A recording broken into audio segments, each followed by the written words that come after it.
ଅଭିନୟ ଛାଡ଼ି ଏବେ ଗାଁରେ ପରିବାର ଲୋକମାନଙ୍କ ସହିତ ସମୟ ବିତାଉଥିବା ନଜରରେ ଆସିଛନ୍ତି ଓଡ଼ିଆ ଟିଭି ସିରିଏଲ ଜଗତର ଲୋକପ୍ରିୟ ଅଭିନେତା ଜଗଜିତ ପାଲ।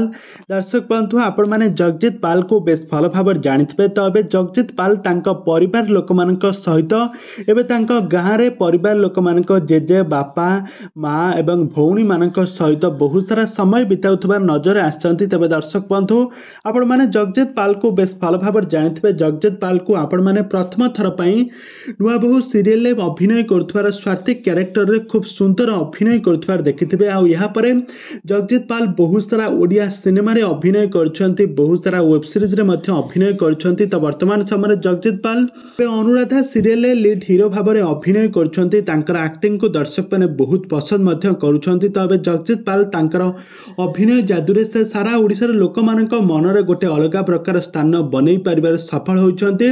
ତ ଜଗଜିତ ପାଲକୁ ଆପଣମାନେ ତ ସମସ୍ତେ ଜାଣିଥିବେ। ଅନୁ ଏବଂ ରାଜଙ୍କ କ୍ୟାରେକ୍ଟରରେ ସେ ଅନୁରାଧା ସିରିଏଲରେ ଜବରଦସ୍ତ ଆକ୍ଟିଂ କରୁଛନ୍ତି। ତ ବର୍ତ୍ତମାନ ସମୟରେ ଜଗଜିତ ପାଲ ଏବେ ତାଙ୍କର ଓଡ଼ିଆ ସିରିଏଲରେ ନିଜର ଅଭିନୟ କ୍ୟାରିୟରକୁ ଫୋକସ୍ କରୁଛନ୍ତି।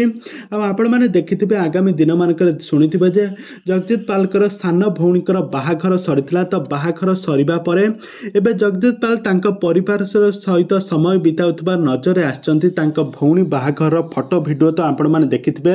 ତେବେ ବାହାଘର ସରିବା ପରେ ଜଗଜିତ ପାଲ ତାଙ୍କ ପରିବାର ଲୋକମାନଙ୍କ ସହିତ ଫଟୋ ଉଠାଇ ତାଙ୍କ ସୋସିଆଲ ମିଡ଼ିଆ ହ୍ୟାଣ୍ଡେଲରେ ସେୟାର କରି ବହୁତ ଚର୍ଚ୍ଚାରେ ଅଛନ୍ତି ଜଗଜିତ ପାଲ।